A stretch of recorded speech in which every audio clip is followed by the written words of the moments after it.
क्षेत्र के बहुत ही जुझारू और लोकप्रिय विधायक और भारतीय जनता पार्टी की ओर से इस विधानसभा के लिए फिर से प्रत्याशी के नाते घोषित उम्मीदवार जो आने वाले समय में फिर से आपके प्रतिनिधि के नाते हिमाचल प्रदेश की विधानसभा के अंदर अपनी आवाज़ रखेंगे, ऐसे हमारे नौजवान साथी भाई राजेश ठाकुर जी हमारे बीच में, हमारे पुराने साथी, हम लगभग 15 वर्ष तक इकट्ठा रहे,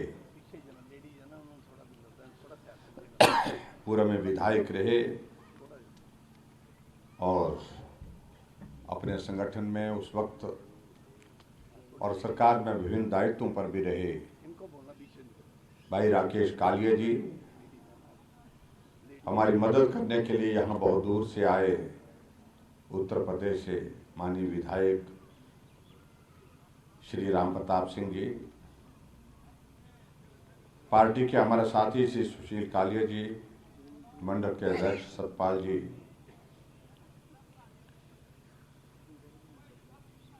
और यहाँ मंडल के उपाध्यक्ष के नाते हमारे विश्वजीत जी, शादीलाल जी, पार्टी के हमारे साथी, पंचायतों के सभी चुने हुए प्रधानगण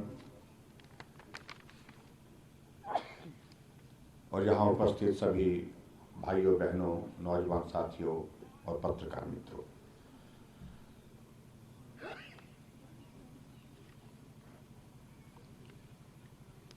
अभी मैं बात सुन रहा था भाई राजेश जी की भी और राकेश जी की भी। ये हिमाचल देवभूमि के नाम से जाना जाता है और यहाँ पर कुछ चीजों को लेकर के जब हम कहते हैं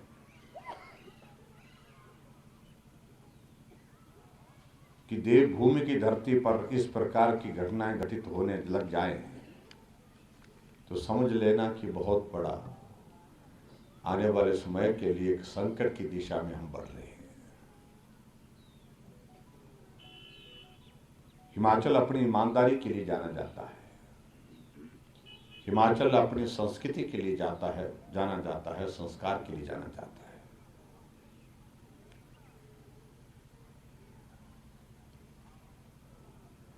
जब इस प्रकार के लोग सारी व्यवस्था को पकड़ने की कोशिश कर रहे हैं, जकड़ने की कोशिश कर रहे हैं, जिनको संस्कार से कोई लेना नहीं, संस्कृति से कोई लेना नहीं,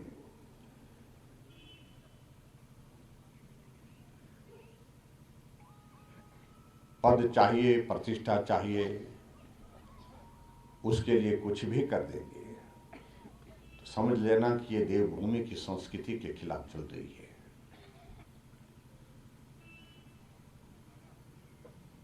मुझे मालूम नहीं,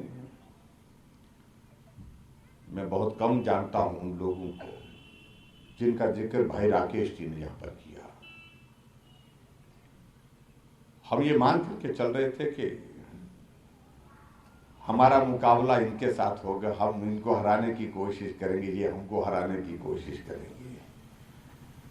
यानी कि एक पार्टी में एक व्यवस्था है, एक पार्टी के हिसाब से हम एक दूसरे के कोई दुश्मन नहीं है, हम एक दूसरे के पार्टी के विरोध में चुनाव लड़ते थे, संघर्ष करते थे।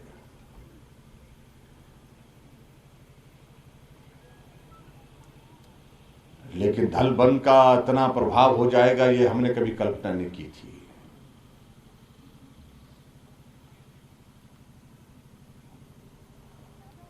जो आरोप लगाए वो हल्के नहीं है, वो बहुत गंभीर है। और मैं इस बात से सहमत हूं कि उस पार्टी में ये सारी चीजें बहुत आम हैं, रूटीन है।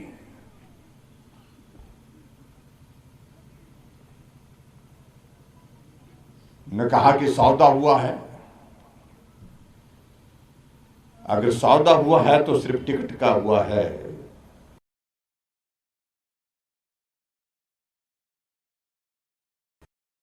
बड़ी गलत है।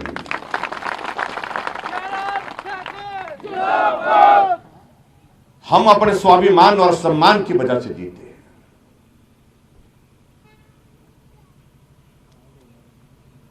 पैसा आता जाता रहेगा, ये प्रलोभन चलते रहेंगे। और मैं आपके बीच में विशेष तौर से ये संदेश देने के लिए आया हूं कि इस प्रकार के ये दौर लंबे नहीं होते, इनका वक्त बहुत छोटा होता है, बहुत थोड़ा होता है। आखिर कब तक सारी व्यवस्था को धनबल के बलबूते अपने अनुकूल करते रहेंगे, अपने लिए करते रहेंगे। इसलिए मैं उस पर कुछ नहीं कहना चाह रहा। और उस पार्टी की स्थिति तो ऐसी है, और यही कारण है कि पूरे देश में उस पार्टी की स्थिति ये हो गई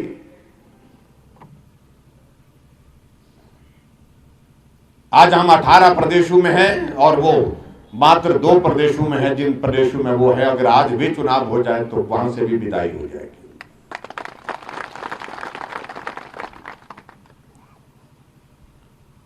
लेकिन उस पार्टी के लिए ये इस तरह के आरोप लगना ये आम बात है। सारी चीज को लेकर के उनको बहुत परेशानी नहीं होती। लेकिन हमारे लिए गर्व का विषय है कि हमारे देश के यशस्वी प्रधानमंत्री नरेंद्र मोदी जी 8 साल का कार्यकाल देश के प्रधानमंत्री के नाते उन्हें पूरा किया, लेकिन कोई उंगली उठा करके नहीं कह सकता है कि मोदी जी आपके ऊपर ये आरोप है। यहां ये विषय नहीं रह गए हैं। यहां तो पूरे देश भर में एक वातावरण खड़ा हो गया, एक माहौल खड़ा हो गया इस बात के लिए कि हर व्यक्ति, हर प्रदेश मोदी जी के साथ खड़ा होना चाहता है, मोदी जी के साथ चलना चाहता है। कि भविष्य है तो वहां है, नेतृत्व है तो नरेंद्र मोदी जी है, चाहे वो देश का है चाहे वो प्रदेश का। इसलिए जहां हिमाचल प्रदेश में अगर हम सभी विधानसभा क्षेत्र में अब चुनाव के दिनों में जा रहे हैं, आवाज जमीन से आ रही है, ये प्रदेश मोदी जी का प्रदेश, ये मोदी जी के साथ चलना चाहिए, दिखना चाहिए, खड़ा होना चाहिए। इसलिए हम चट्टान की तरह उनके साथ खड़े होंगे, क्योंकि नरेंद्र मोदी जी ने इस बात का जिक्र किया है कि हिमाचल ये मेरा अपना हिमाचल, अपने घर जैसा है मेरा। क्योंकि हिमाचल में बहुत लंबे समय तक यहां लोगों के बीच में रह करके वक्त गुजारा है, और इसलिए आप लोगों ने देखा भी होगा कि इन 5 वर्ष के कार्यकाल में हिमाचल में नरेंद्र भाई मोदी जी का एक बार नहीं 9 बार प्रधानमंत्री के तौर पर आना हुआ, हम सबको आशीर्वाद देने के लिए, शुभकामनाएं देने के लिए और हिमाचल के विकास को गति देने के लिए। लेकिन फिर भी हमको विचित्र लगता है कई बार, कांग्रेस के कई मित्र हमको कि मोदी जी आए थे लेकिन दिया कुछ नहीं। पता नहीं इनको एहसास तब तक नहीं होता जब तक कुछ जेब में न चला जाए, तब तक के लिए मानते नहीं कुछ दिया है।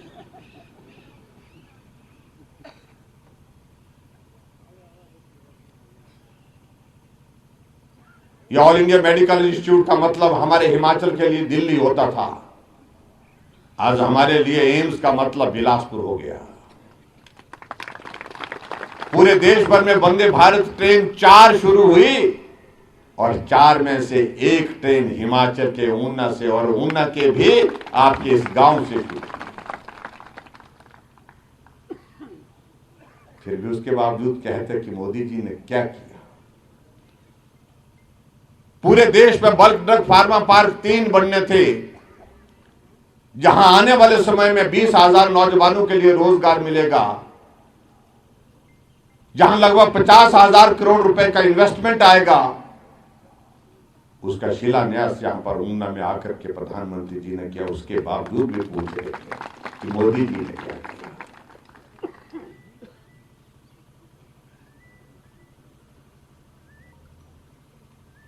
मेडिकल डिवाइस पार्क 500 करोड़ की लागत से नालागढ़ में दे करके उसका शिलान्यास किया, लेकिन फिर भी उसके बावजूद पूछ रहे हैं कि मोदी जी ने क्या किया।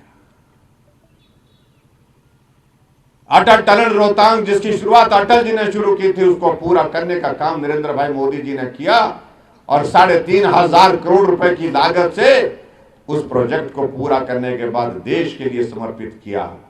फिर भी पूछ रहे हैं कि मोदी जी ने क्या किया।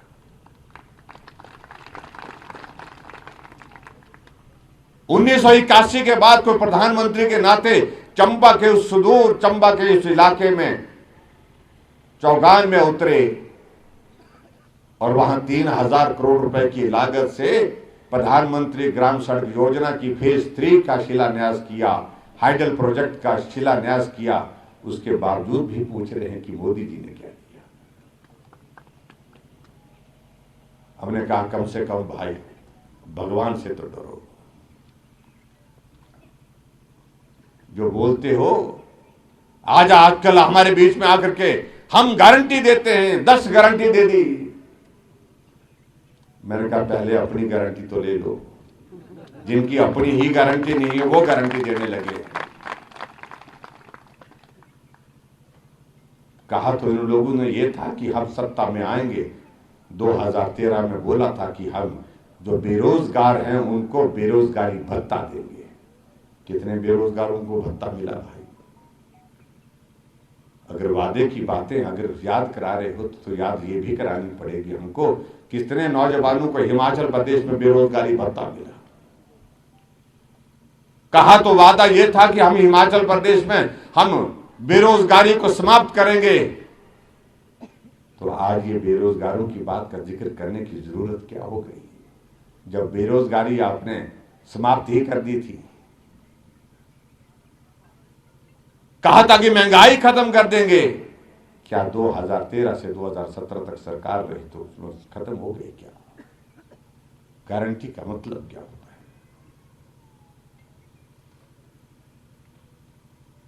लेकिन हम आपके बीच में हैं, जो हम कह रहे हैं वो हम करके दिखा दिए। अगर हमने आपके बीच में यह कहा कि हिमाचल प्रदेश में 60 साल से ऊपर बुजुर्गों के लिए हम पेंशन का प्रावधान करेंगे, हमने गारंटी नहीं दी, हम करके आ चुके हैं। और तब जाकर के आपके सामने खड़े होकर के यहां बात कर रहे हैं। वो 400 करोड़ रुपए खर्च करते थे पेंशन पर, हम 1,300 करोड़ रुपए खर्च कर रहे हैं पेंशन पर। फिर पूछते हैं कि जयराम ने क्या किया?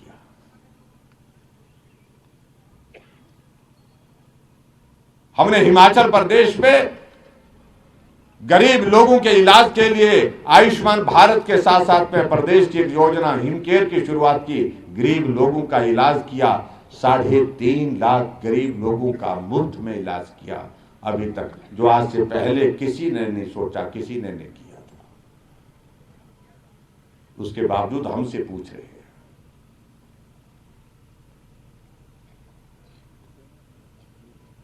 हमने कहा कांग्रेसियों को, भाई तुम भी तो लाभार्थी हो। तो इस पर उनको दौरा पड़ जाता कि हम कैसे लाभार्थी, हमने तो कुछ नहीं लिया। मैंने कहा झूठ मत बोलिए, भगवान को साक्षी मान करके कहिए। बोलते हम हाथ बिल्कुल बोलते हम हाथ खड़े करके बोल रहे हैं साक्षी मान करके, हमने कोई लाभ नहीं लिया। मैंने कहा वैक्सीन की डोज लगी? बोलते हाँ वो लगी। कितनी लगी? मैंने कहा 2 लगी। बोलते नहीं 3 लगी। मैंने कहा 1 डोज कम से कम 500 रुपए की पड़ती है, 5 3 1500 रुपए आपको मोदी जी की ओर से फ्री वैक्सीन आपको दी गई। मैंने कहा पैसे तो नहीं दिए? पैसे तो नहीं दिए। फिर कहने लगे तुम बीजेपी वाले बहुत खराब है, तुम हिसाब किताब रखते। मैंने क्या रखना पड़ेगा भाई?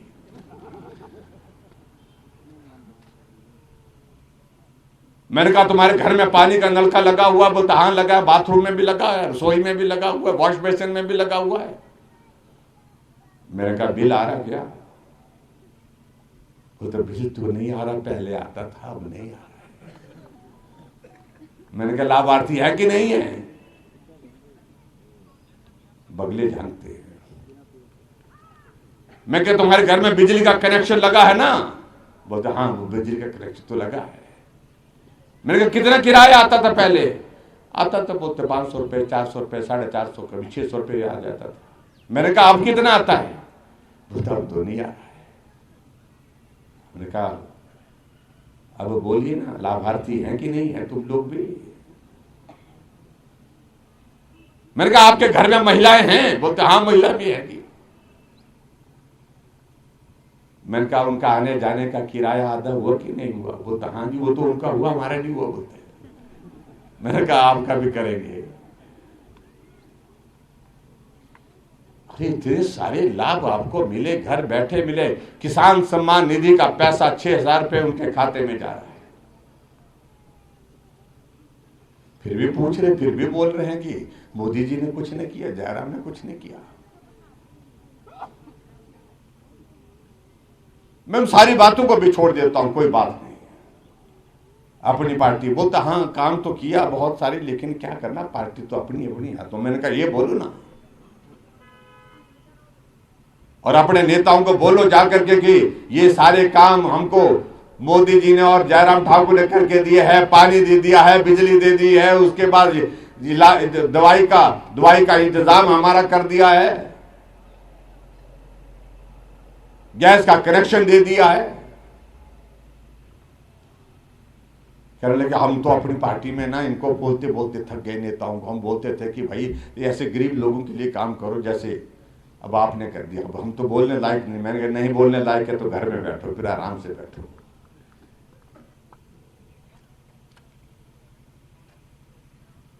किस बात को लेकर के वो कहना चाह रहे हैं? आज वो बेरोजगारों की बात कह रहे हैं। कहा कि भर्ती का घोटाला जेल की सलाखों के पीछे हमने डाले हैं।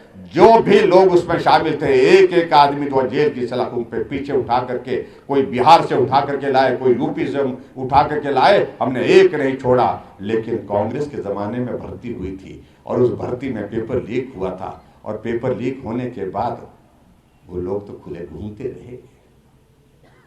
उनके खिलाफ चार्जशीट हमारी सरकार आने के बाद दर्ज हुई।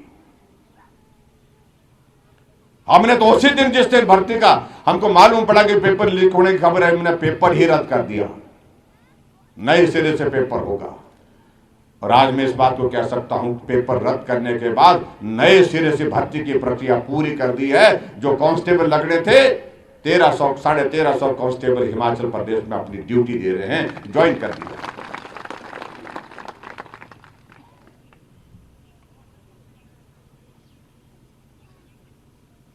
लेकिन मैं सोचता हूं कि इन सारी बातों का जिक्र करने की जरूरत क्या है, जब हमारे सामने मुद्दा सीधा और स्पष्ट है। और मुद्दा है कि हमने नरेंद्र भाई मोदी जी को मजबूत करना है, उनको ताकत देनी है। ये सारी बातें होती रहेंगी, काम आज नहीं होंगे तो कल होंगे, कल नहीं तो परसों हो जाएंगे।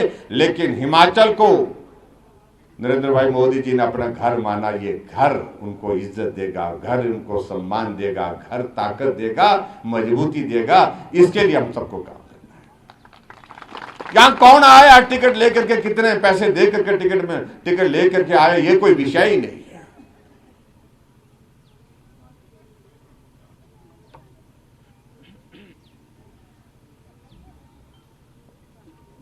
ये सारे विषय आने वाले समय में सोचेंगे, जिसका जिक्र यहां पर भाई राकेश जी कर रहे थे। ये सारे आने वाले समय में जांच के विषय बनेंगे।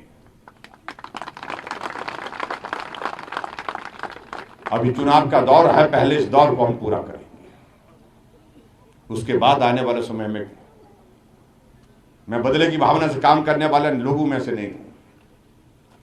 और मैंने हिमाचल प्रदेश में पहले दिन, जिस दिन सरकार बनी उसी दिन वादा किया था कि हिमाचल की संस्कृति में जो ये बदले की भावना से काम करने की संस्कृति बन गई है, उसको रोकना चाहिए, इस रिवाज को बंद करना चाहिए। और हमने किया है। 5 वर्ष तक हमने कोई बदले की भावना से काम नहीं किया है। ये देवभूमि हिमाचल है, यहां की संस्कृति, यहां के संस्कार के अनुरूप इसी प्रदेश को चलाना चाहिए।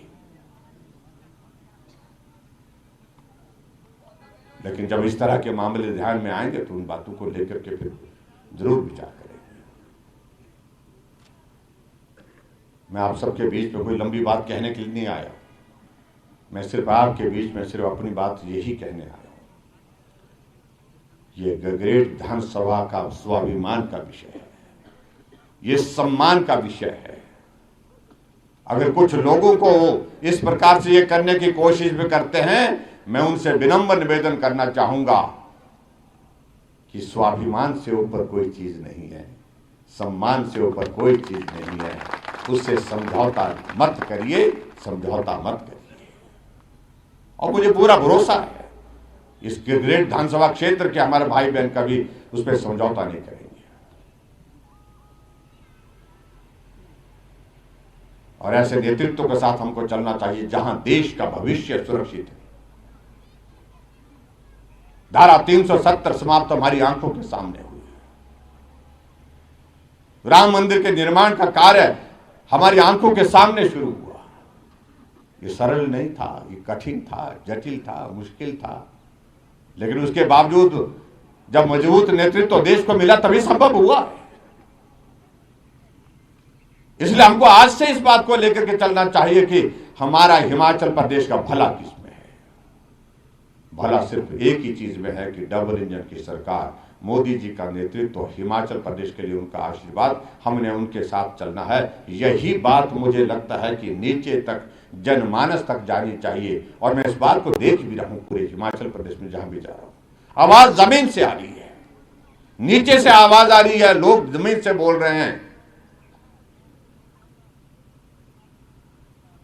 कि हमारे हिमाचल के हित के लिए मोदी जी के साथ चलना आवश्यक है।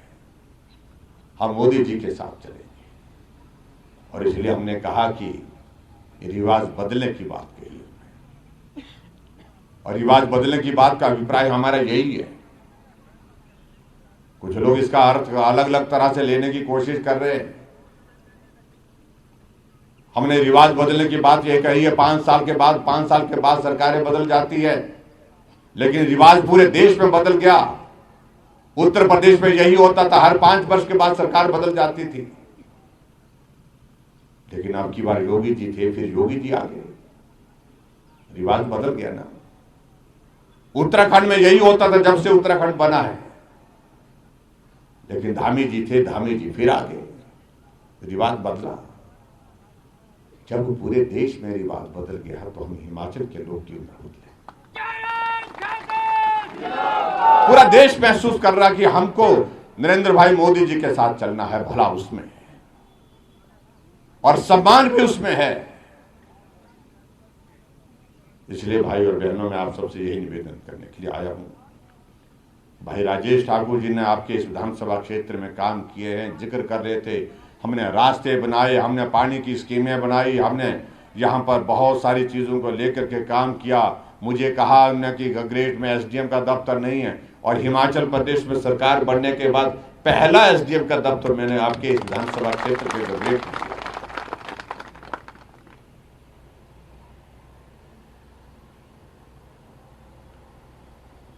क्योंकि ये गगरेट, मुझे लगा कि ये गगरेट, अपना गगरेट आगे बढ़ना चाहिए।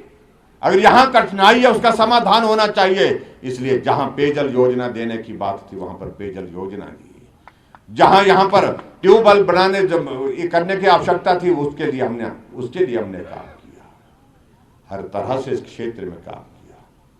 हाँ, फिर भी कह रहे हैं कि कुछ जगह कुछ स्कूल रह गए, कुछ और संस्थान रह गए, उनको करेंगे भाई।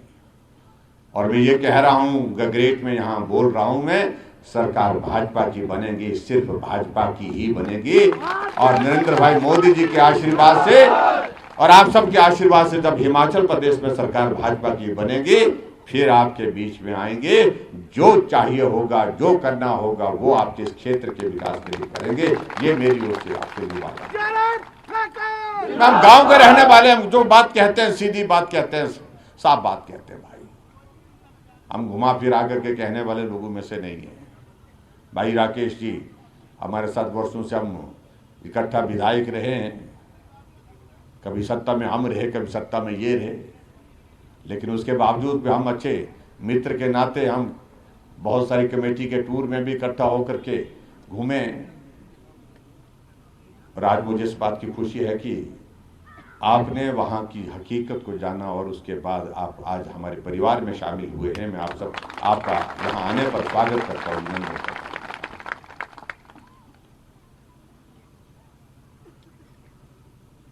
और जिस तरह की घटना ये घटित हुई जिसका जिक्र आपने किया है, ये निश्चित रूप से मैं समझता हूं कि एक जगह तो उन्होंने हासिल कर ली सफलता, आपका टिकट काटने की, लेकिन वोट लोगों के हाथ में है, उसको खरीदना इतना सरल नहीं है। मैं कह रहा हूं, इसलिए भाई और बहनों, आप जिम्मेदारी के साथ काम करिए। ये इस विधानसभा क्षेत्र के लिए एक बहुत बड़ा सम्मान का और स्वाभिमान का प्रश्न खड़ा कर दिया है। इस बार के इस चुनाव में ये परिस्थिति दूसरे विधानसभा क्षेत्र में नहीं है।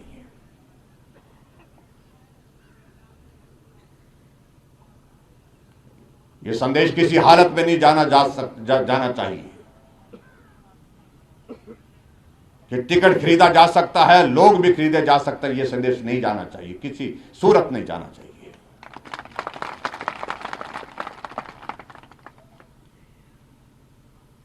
संदेश ये जाना चाहिए, तुमने एक जगह खरीद फरोख्त कर दी, लेकिन लोग बिकने वाले नहीं हैं, हम स्वाभिमान और सम्मान के साथ खड़े होने वाले लोगों में से हैं। ये संदेश इस विधानसभा क्षेत्र से जाएगा।